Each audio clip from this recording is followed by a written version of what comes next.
What's up, guys? This is What's Next Kentucky Radio, and you are listening to 93.9 FM Radio Lex. What's Next Kentucky Radio. I'm joined by my co-host Maliek Winfrey and my other co-host Jacob Carpenter. And we got a very, very special guest on today, ladies and gents, because it's a big day in the Kentucky basketball community.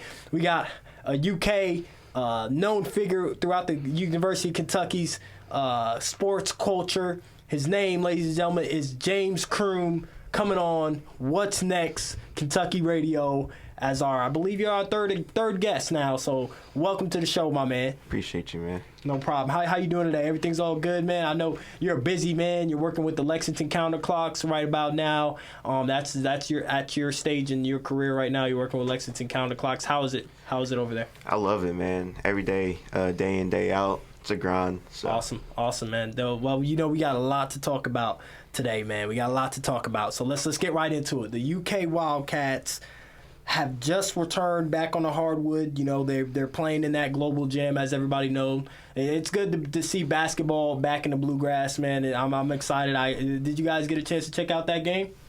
I caught the second half of it. Yeah, for sure. First half, I was at the Counterclocks game. So yeah, man. It was a great game. Great to see those guys back on the floor once again. Let's see. Kentucky, 81 points they finished out with. 73 points was for Germany, so it was 81 to 73 point win for us. What are your thoughts, everybody, on the game so far? I know, James, you said you actually couldn't see the entire game, but us three, Maliek, Jacob, we got a chance to check out majority of the game. So what are y'all thoughts, man? What do y'all think about the look for the Wildcats this year? I'll start off. One of the things that I really like to see was the on-ball pressure from our defense. It looked really good. Yeah, I was going to say, picking up full court. Those guys, they look, like I said, that I was talking to Maliek about it, man. They got that motor. They got that motor this year. I mean, DJ Wagner is setting the tone, man. It's picking up full court. That's a prime example. What about you guys, man? What y'all think? I think that they just all played as dogs, and that they all filled what I thought that their role was going to be. Like, they all fit it really well, and every piece just complements each other so well. Yeah, I like that. I think they're missing two guys. I think they're missing those two 7-footers. Yeah. As far as roles go, I don't know if it's set in stone yet. It is the first game probably, before they actually even get into the deep in this tournament that they have in Global Jam. But like I said, man, I don't know. Roles might change. Calipari, he likes to do that. He likes to change roles. I think he's going in there just trying to figure out what pieces of the puzzle that he has. Well, what about you, Lee? I think shout out to those upperclassmen, just when we think like Mitchell and just also having the return of Reeves, that made big difference, those upperclassmen, just to come in and, just be able to be comfortable and just have that leadership, and they showed that today. For sure, man. I was very impressed with Mitchell. I didn't get a chance to watch him a lot last season, but, man, I didn't know we had such a talent, the guy that could spread the floor. He's really good in that pick and pop with DJ Wagner and Rob Dillingham. So that's another weapon that we have. Right. It's perfect, and it's needed when you bring in so many freshmen and young guys, just want to get comfortable on the floor, and just having that leadership to make them feel comfortable and let the game come to them just a little easier. Yeah. Who impressed you guys the most, I guess, out of everybody? I mean, I want to break down the stats. I mean, Justin Edwards, didn't see a lot from him. He went 2 for 8. Austin Reeves, 24 points. DJ Wagner, 16 points. Rob Dillingham had 6 points, although I'm a big fan of what he did out there today. I was impressed. What do you guys think? Who are you guys impressed with, I would say? And is there anyone that surprised you guys as well? I'm going to fire it off and say I do. I mean, we've seen him. Time in and time out, he's improved. He does what he does. He's going to grind on the boards, and he's going to get the ball where he needs to be. And whenever he needs to score, he'll score. They said Adu grew at least 2 inches over the offseason. Looks bigger, looks more sturdier, looks more comfortable, I would say. He looks like he's very comfortable. What about you, Jacob? Who impressed you out there? I was actually going to say Adu just for those same reasons. He looks physically like a different player out there. That one year will do that to you, I guess. Yeah. Shout out Braden Welsh, because he's been making them guys develop so much muscle, and just so much athletic ability. Yeah. I'll probably go with that dude. Yeah. Okay. What about you, Malik? I'll probably go with Reed Shepherd. Just going with like everything he was doing on the floor. He did a little bit of everything. It wasn't no specific thing that he did that was like, oh, he was the leading scorer getting or anything like that. He just did a little bit of everything, whether it was, the pick and rolls or just he even played some of the point guard, just doing everything for the team, showing that he can be multifaceted and give, UK whatever we need. And we need guys like that. The thing I like about, sorry I cut you off, James. I know you was about to say something. The thing I like about the Reed, thing I really like about him, he's not a stat stuffer guy. Like, he's the type of player where you don't see, if you don't watch the game, you wouldn't know his impact. Right. If that makes sense. Like, it doesn't show up on the stats, but if you watch the game, you're like, hey, man, that guy, like, he's a key to the team. Like, I think he's that role for Kentucky. Yeah. I think his defensive presence is also a really big thing, too, from what I saw.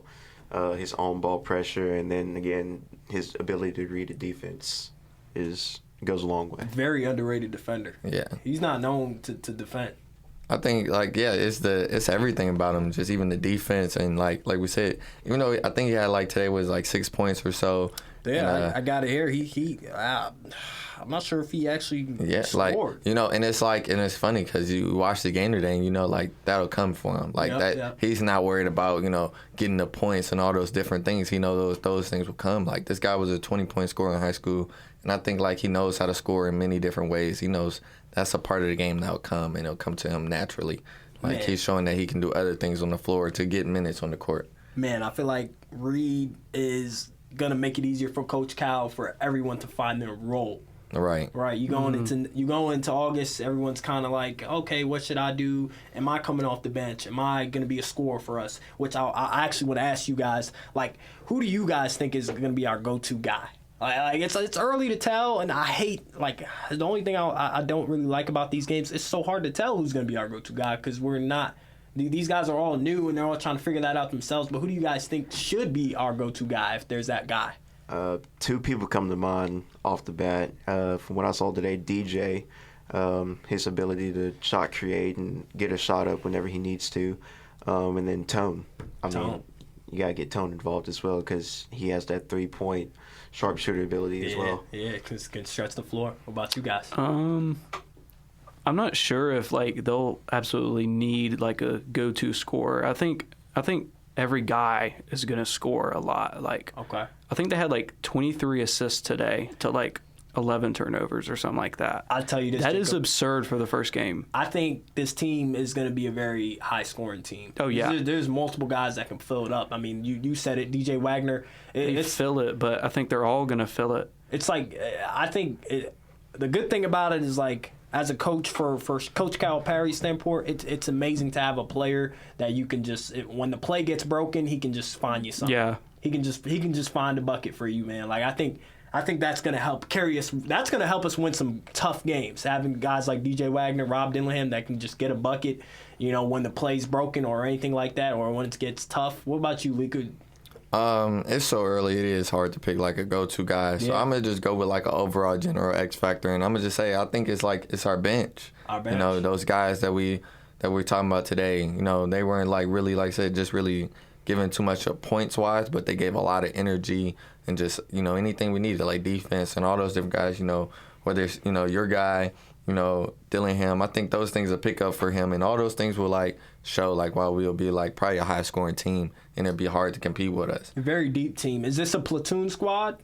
Well, I'm not sure, but something else to figure into this is Aaron Bradshaw didn't even play. Ugana still didn't play. You got a lot of guys. We hadn't even seen what is possibly the best part of the team. We played really small today. Very small. It's Cal, we know Cal likes to play around 7 or 8 when it comes to time in March. He plays around 7 or 8. Who are those 7 to 8 guys that I don't know? Like you said, we didn't see the big fellas yet, so that means somebody's gonna have to take a little reduction in minutes. Do you play Trey Mitchell as much? Who I'm very fond of. Yeah, me too. Can really play. Or does Burks get a little bit less playing time? It's interesting. It's gonna be interesting to see like the guard play. You got 3 point guards really: Reed Shepherd, Rob Dillingham, and DJ Wagner. The guards are very talented. Do you mix that up? Do you add Rob and DJ Wagner in the backcourt? I mean, that's why we have the exhibition games, like at the beginning of the year, and then even summer league, right? Yeah. You figure out what you got to do. You figure out who you need to play and who bonds well and who plays well. Yeah. And as a coach, I mean, you get your answers through that. For sure. I'm excited to see the next game. I'm not sure who we match up against, but are we ending out undefeated when we leave this tournament? Do you guys think we can do it? I was actually very surprised of the score margin. I remember I was talking to one of you guys beforehand. Yeah, it looks close, but we did pull away around that 3-4 minute mark at the second half. Do we go undefeated coming out of this tournament? I'll say that Canada's going to give us a run for our money. But then again, though, you got to look at it. You know, one of our downfalls that I saw from today was that you got to be able to close the game. So let's just say it's a close game and you're facing a good team, and then especially when you get into the season, right? You got these big games, and then once you even get into SEC play, you got to be able to close the game out and have confidence in your team. Yep. I think guard play is going to have a lot to do with that. Wagner, Robert Dibbleham, that goes back to like I said earlier, like having those guards that can actually, get a bucket when the play's broken, when we need something. And DJ Wagner that did that today plenty of times that I've noticed where they just, hey, give it to him and let him rock. You know what I'm saying? So hopefully we'll see more of that. I'm excited for their next game and be checking that out. I think they said it airs at 12, right? Or it's not actually coming at the right time, or I don't know what the situation with that. It's tomorrow at 8, but it airs Friday at 12. You guys staying up? You guys staying up to watch that? Me personally, 12 a.m. Nah. 12 a.m. Nah. I know some of my Kentucky fans say they're going to be watching at 12 a.m. I know they are. I know James is. I'll be up for sure. Malik's going to be watching that NBA Summer League. He's more of a Summer League guy. Nothing wrong with that. Ladies and gentlemen, we're going to have to go on break. When we get back after the break, we got a lot to talk about.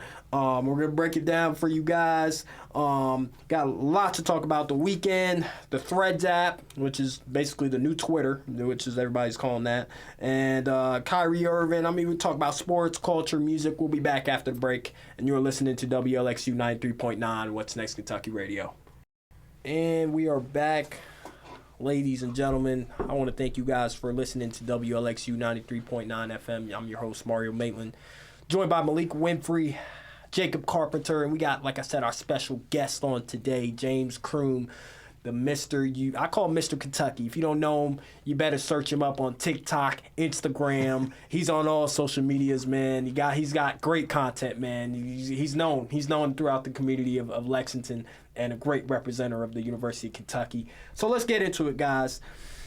There's a lot to talk about, man. How about let's start it off with the Weeknd, man. The Weeknd After Hours tour. This is his tour. I believe that is his most recent tour that he's going around the world doing. It holds the highest grossing tour by an African-American artist with a $350 million. So he's making about $350 million with that tour.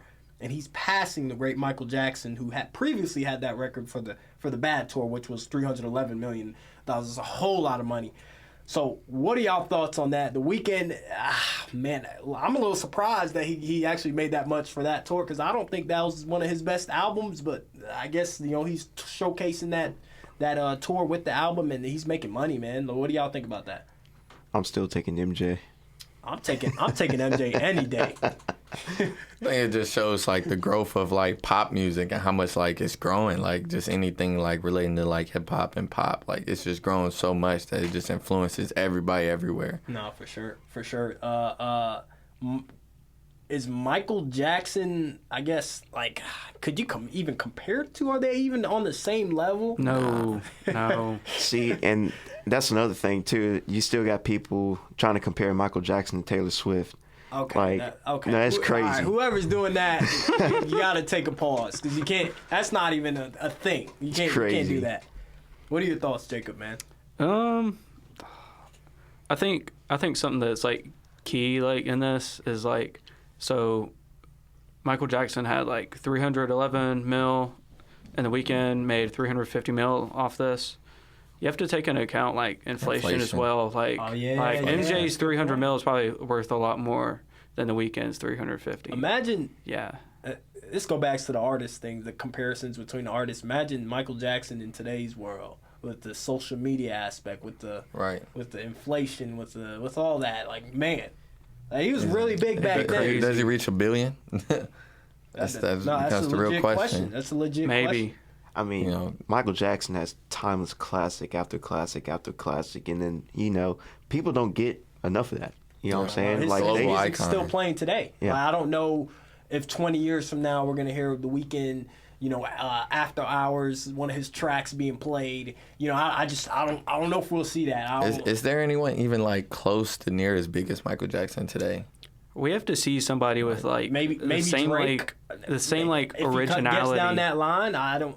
The Drake of like, I feel like Michael Jackson music touched people everywhere. Like parts of the earth that we don't even think about. Yeah, he's like, an icon. I'm kind of aware that Drake does not touch certain parts of the world yet. Yeah, that's a good point. I think Drake has the potential if he can get to that level, but he's put your money Michael on Drake? Jackson. I feel like if I had to put my money on it, it'd probably be something different. Maybe like, I don't know. I don't even listen to Adele, but I feel like maybe it'd be Adele or something that just everyone just for sure. I think let's just close the case that there won't be another Michael Jackson. No, let's just close that. Let's just close that fact. Let's move on, man. How about the Threads app? We got a new app that launched about a week ago. Basically, it's the Twitter. How do I make this? It's Twitter. It's Twitter, but it's Instagram. Ooh. Threads.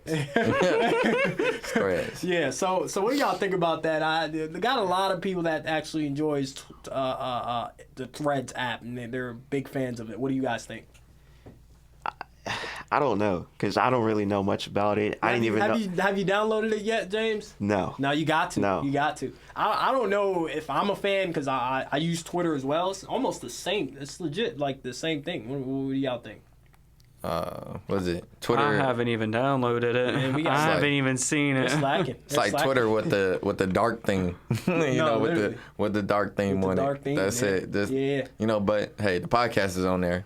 They should follow us. Yeah. We keep up with the times. We're gonna stay relevant. Of course, we got to, man. But yeah, Threads app is interesting. I like how it's linked to your Instagram.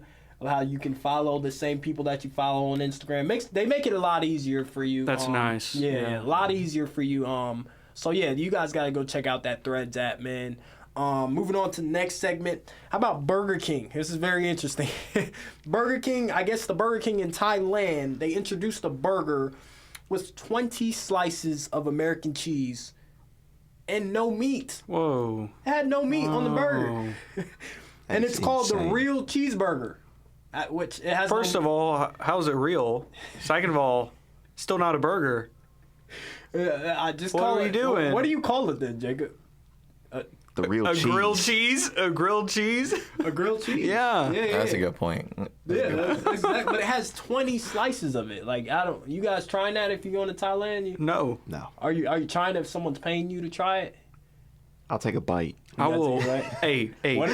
Someone, it's good, though, someone could pay me enough money. Yeah. Yeah. What about you, Malik? Nah.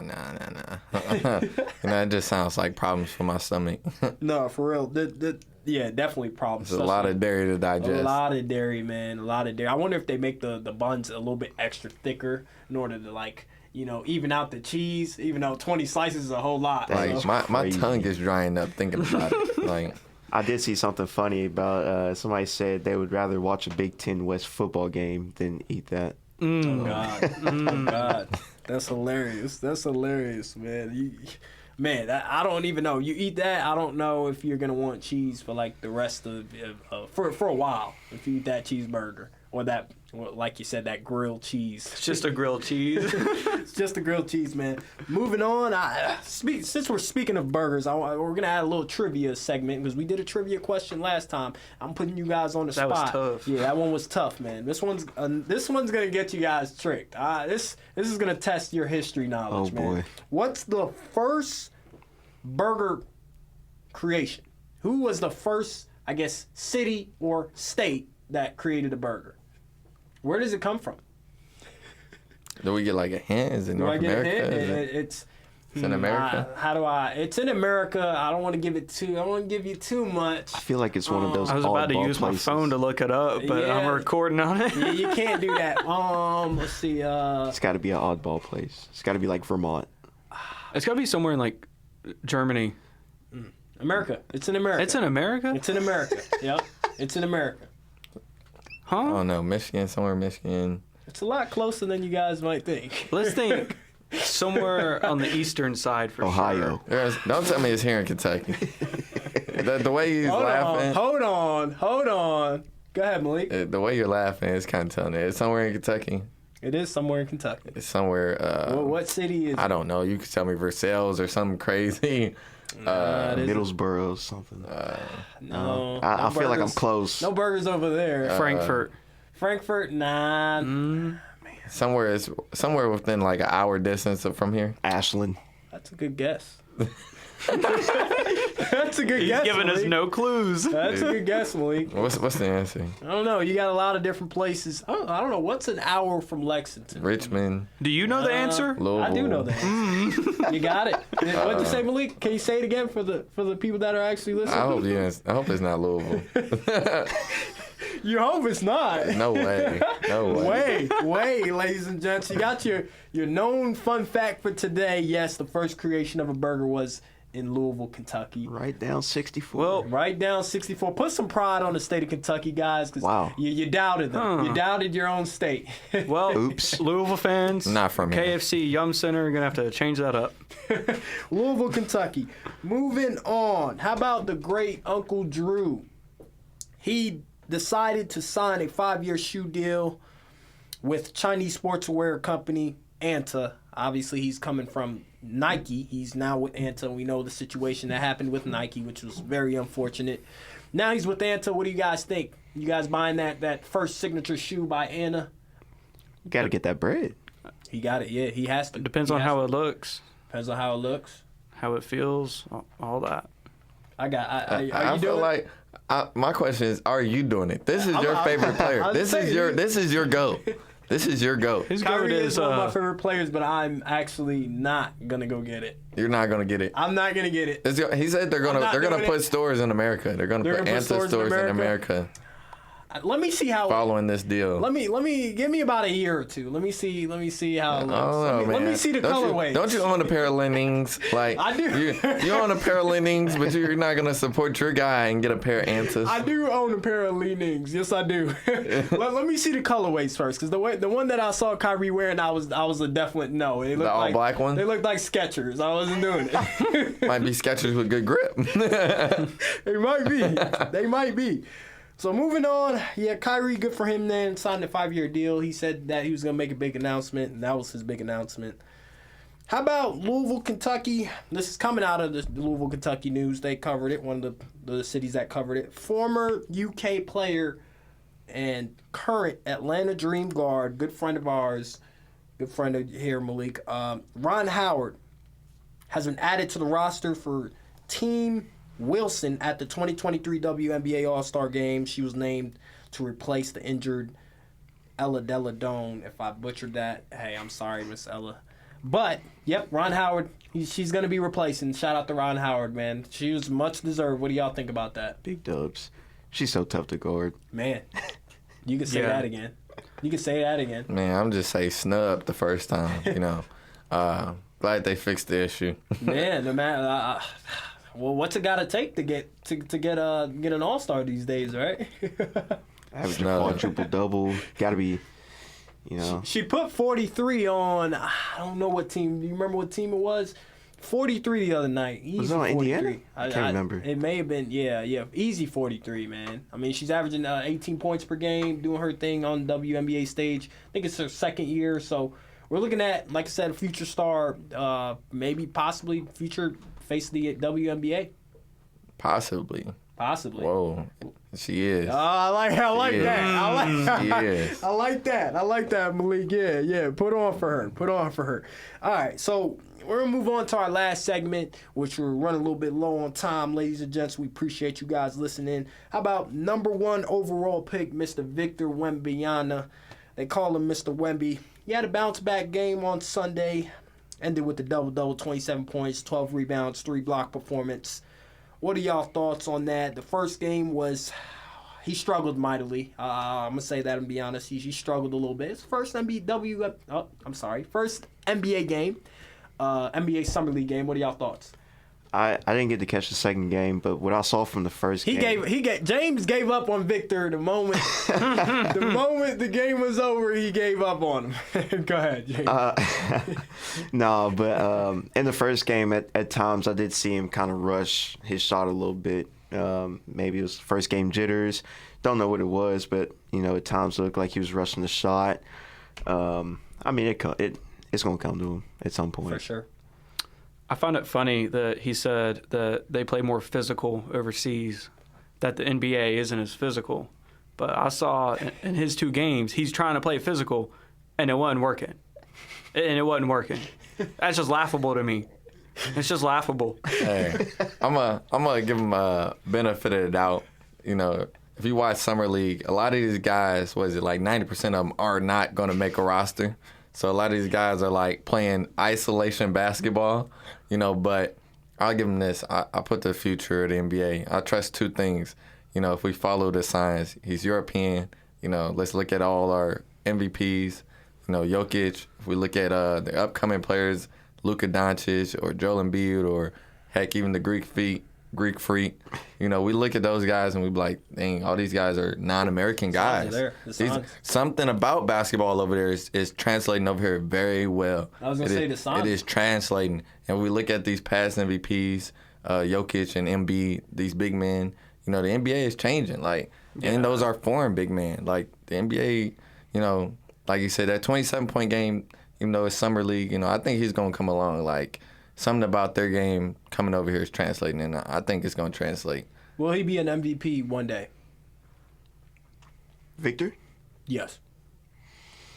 It's hard to tell. I think he will. I think he's going to be multiple. I think he will. With the Spurs, the system, they've shown they know how to. Pop knows how to develop these big men. We've seen it with Tim Duncan, David Robinson. Yep. He's done it.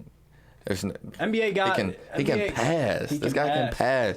Whether he never does too much, he'll naturally come from day one. Promise this, and he did it in Summer League. He'll be a defensive stopper regardless. He'll always block shots. He switched out on guards. All he has the offense. He'll pick up some muscle strength like Chet was able to pick up. Just even that physicality. Not necessarily putting weight on him, but just to strengthen up, and he'll go so far. I think you're right about that. The dude had 17 points at the half. He didn't even look like he had 17. I swear to you, he didn't look like he had 17 points at the half. If I would guess and I was watching the game, I'd say he had about 6 points. No, he had 17. And this is his second game in the NBA. He's going to be scary. Ladies and gents, you got something to say, Malik, before we head out? Nah. Ladies and gents, thank you so much for listening to What's Next Kentucky Radio.